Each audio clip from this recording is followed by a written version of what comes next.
AQ, W1 set Y.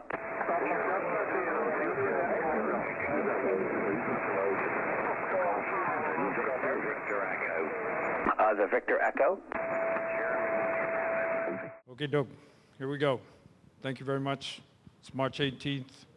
I got 8 slides to go. We'll go through them real quick, and then we'll get on with business. All right. Here we go. Here's what our agenda looks like tonight. Okay. We've got 3 presentations. We actually have 4 presentations tonight. So this is a bonus night. Housekeeping. Everybody knows where the emergency exits are? Please point to them. All right. Restrooms. How about the restrooms? All right. What do we do with the remote audience? How many remote audience people are there? Excuse me, panel. AV panel. AV panel. Hello? How many remote audience folks do we have? 9. So to be courteous to those 9 people, we will use a hand mic so that you can ask the questions and they can hear you. Coffee and snacks. I see the cookies are already gone, so thank you very much.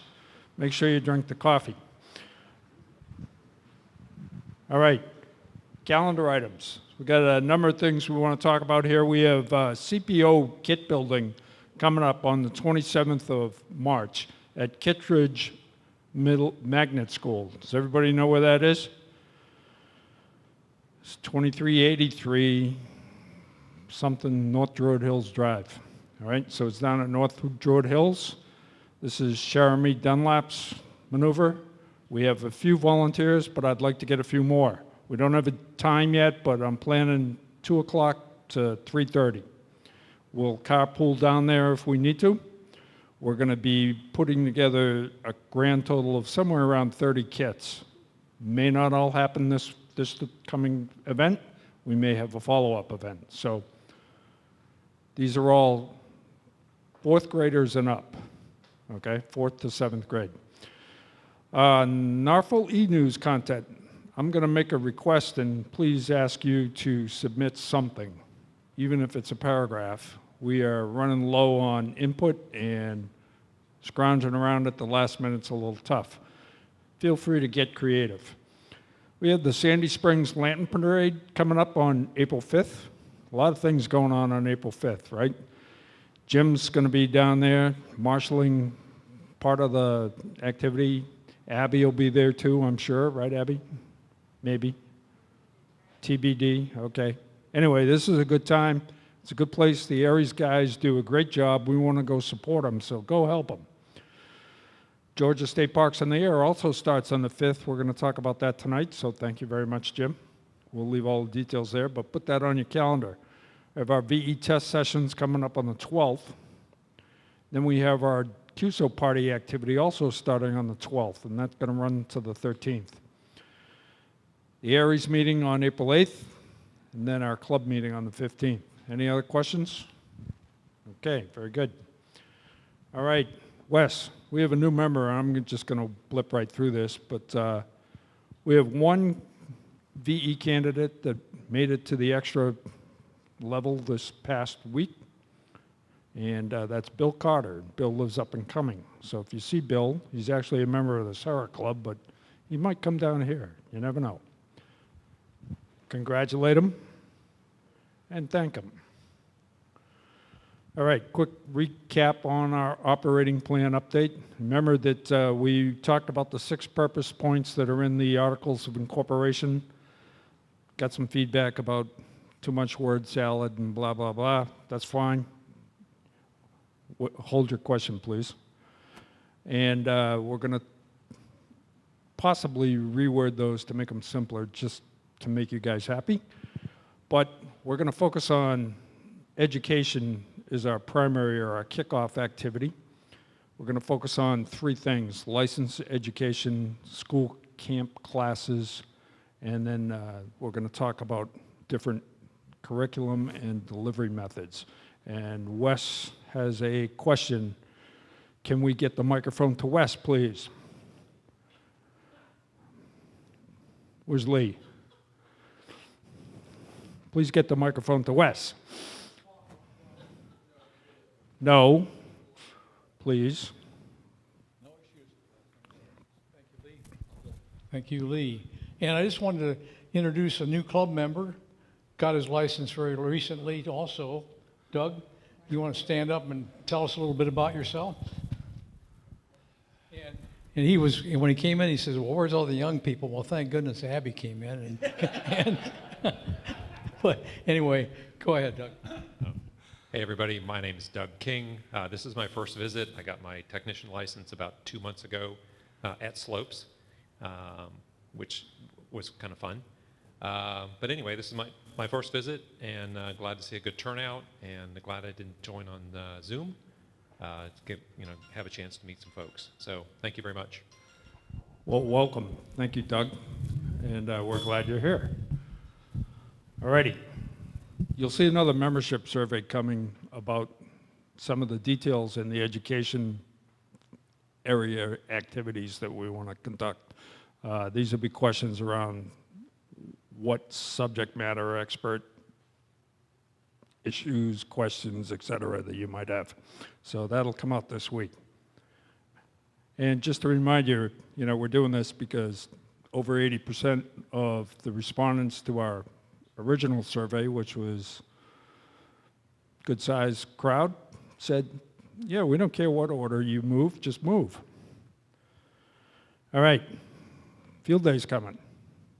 Here's the details that we know about so far. It's on the 28th and 29th of June. We're going to have it at Grove Way Community Park over in Roswell. We've secured the park with Roswell so that we're all set on that. I'm taking recommendations for field day chair, so if you want to submit an email to the president with your recommendation, please feel free to do that. You've got till the end of March before something else happens, so we'll see what happens. And with that, that's slide 8, so I'm done. So, I think Dave is next. No, Lee. Come up here, Lee. Please. Lee's actually going to run the rest of the show. Well, no, it's easy for you to say. Thank you. It's been interesting putting the programs together, and thank you everybody for talking in the microphone so I can understand what we're saying. Okay. Anyways, I'd like to thank everybody for the responses we got on the programs, and we're starting to lay those out, and we'll fill the calendar up pretty quickly, so I'm looking forward to that. You'll hear one of the activities coming up in the discussion tonight with Dave. The kit building activity, we thought we'd try to kick that off tonight and give you some idea of what's going on. So Dave's actually built the kit that we're talking about. I'll let him break the news here, but he's already done it, and he's up, and I think he's probably got his computer ready to go.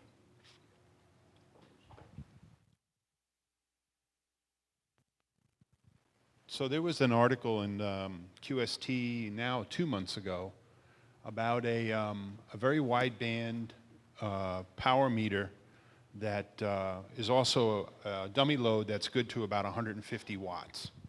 And it was a very simple kit. It can be done in different pieces. So what Lee and I were talking about was making that available maybe to club members if they're interested. So one of the things that we focused on is that the kit was very simple to do. We could have the boards prefabbed and the surface mount. There's a couple of surface mount items on there, but they're easy to have already loaded onto the boards if we have the boards manufactured. And you can do this in 2 different ways. You can do this exclusively as a dummy load with no power meter, and it's good up to about just over a gigahertz.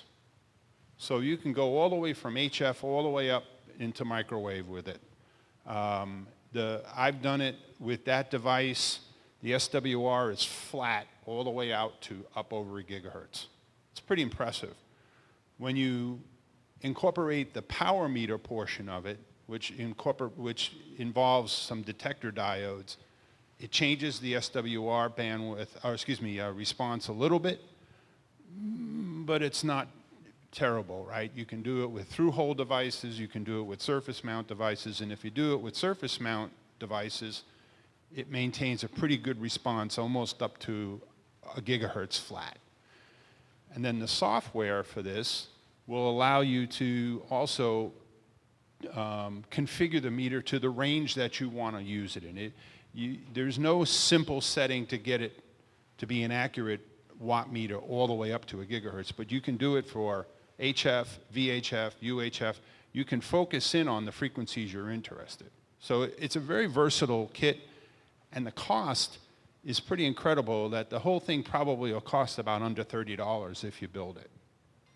It's pretty impressive. So we want to take a quick poll of the people who are here today. Who would be interested in building just the dummy load portion of it? Okay. Who would be interested to build it as a kit with the power meter and the dummy load? Seems like we have a majority. 1, 2, 3, 4, 5, 6, 7, 8, 9, 10, 11. Okay. We got about 11, Lee. Where's Lee? Okay. No, how many? So ask the people, oh, in the Zoom audience, how many people would be interested? We'll see if we get a response back.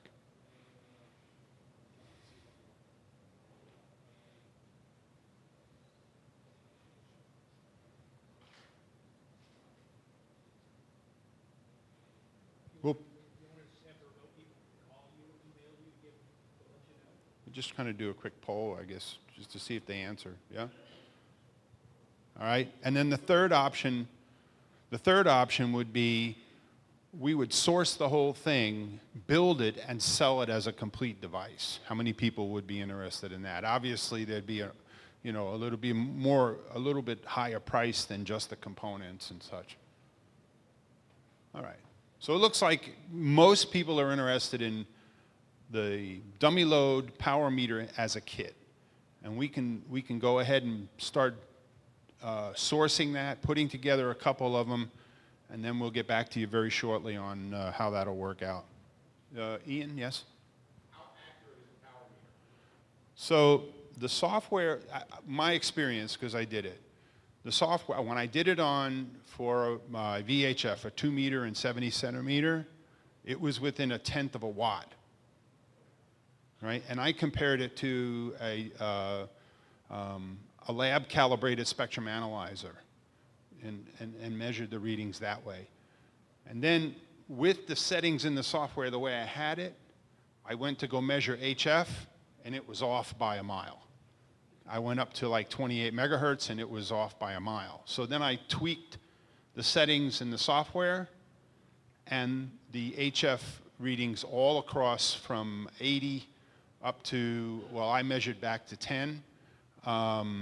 They were all within about a watt or two compared to the spectrum analyzer. So it depends on the range that you want it. And it's versatile because it's very easy to update the software. Okay. So that's it. Yes, sir. Does the case come with it? No, it's a 3D printed case, but if we're going to source them, we'll go to Maker Fabs or somebody else like that and give them the STL files to print the 3D cases too. Because for somebody, like for myself to print a case, it takes a while, right? But if you go to a house, you just tell them you want 10 of these and 10 of those and 10 of those, and they'll just send them in a package. And the second part of that is, does it show front, forward, reflective? No, sir. It's only showing incident power.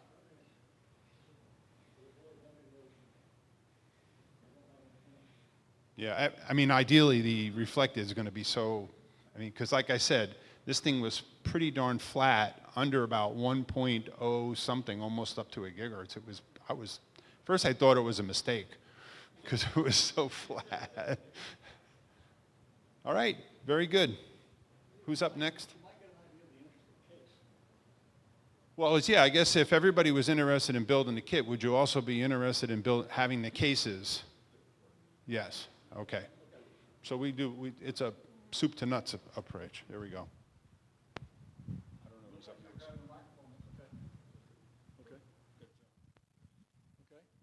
I'll tell you what, since you know more about him than I do, why don't you introduce him? That's a good idea. Okay. Thank you, Dave. John.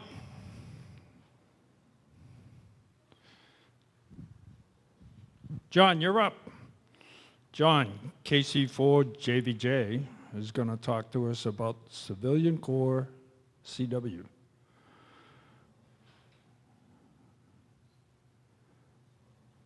Conservation Corps. He's going to hold this mic. He's going to come over here.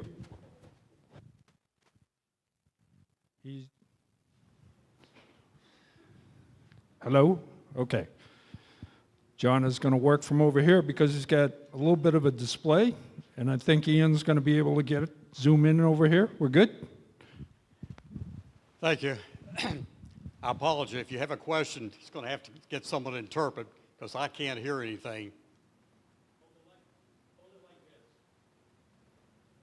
Hold it closer. Oh, okay.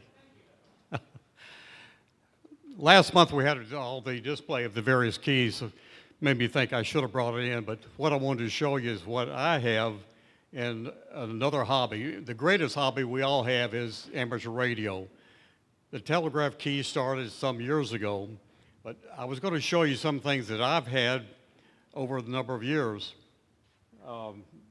Back in the 30s, my father was in the CCC camps. Some of you may remember that, or heard of it at least. My father was in that, and he was a telegraph operator. This is the equipment that he had when he was in the Redwood Forest area in California.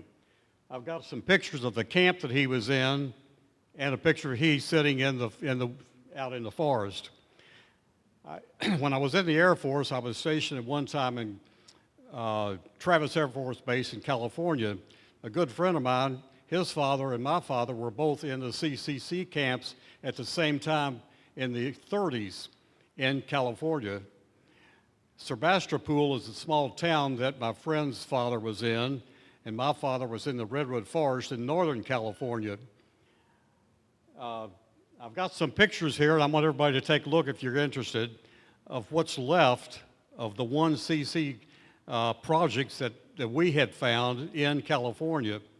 And I did pick up a momentum of that era, piece of the stone from that project. Another hobby that I have is the railroad. My father worked on the railroad. He was discharged in 1933, some 10 years before I was born. I've got a copy of his discharge, and it clearly shows he being a telegraph operator. From there, he went into the railroad business as a telegraph operator in various locations in Kentucky. He was in the, worked for the L&N, the Louisville National Railroad.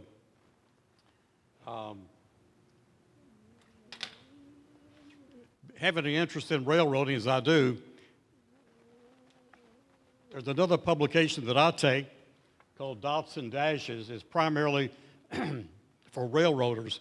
But what I have found are numerous articles that are very interesting, and I brought a few samples that I had the club that I belong to see if you're interested. If you want to join, you certainly can.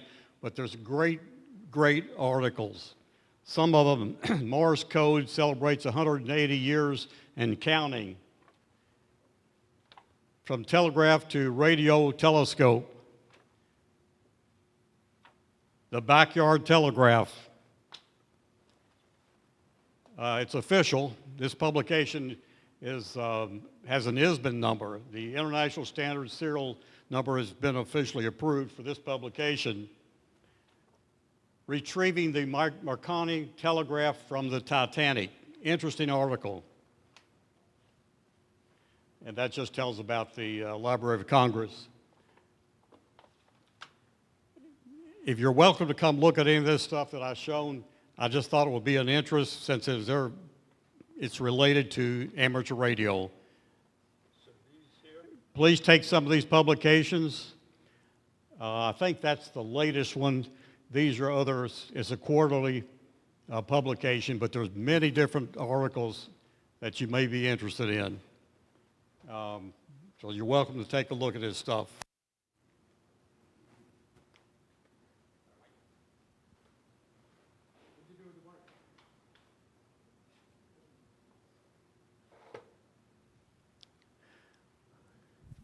For those of us not old enough to remember, what is the CCC, or what was the CCC? What was the CCC? What's the name of it? Civilian Conservation Corps of Franklin D. Roosevelt created that during the Depression era, and that was where men could make money and send back to their families. My grandmother received $25 a month, I believe, and Dad got $4 out of that. So again, that helped out back in that era. One other thing I did mention is during the 1932 Republican National Convention, my dad was a telegraph operator for the convention. The credentials that you see today that people have, far different from what he had. His credentials consisted of what we refer to today as a military medal with the ribbon. The one he had, I'll probably be getting it soon. My brother just passed away last week, and he had that in his items. So one of these days I'll bring it and show it. It's quite interesting that a telegraph operator that my father was in did that. During the 30s and the 40s, this is how the Western Union telegraphed information about baseball games back to the radio stations. So again, if you're interested, you're welcome to take a look at it. Any other questions or?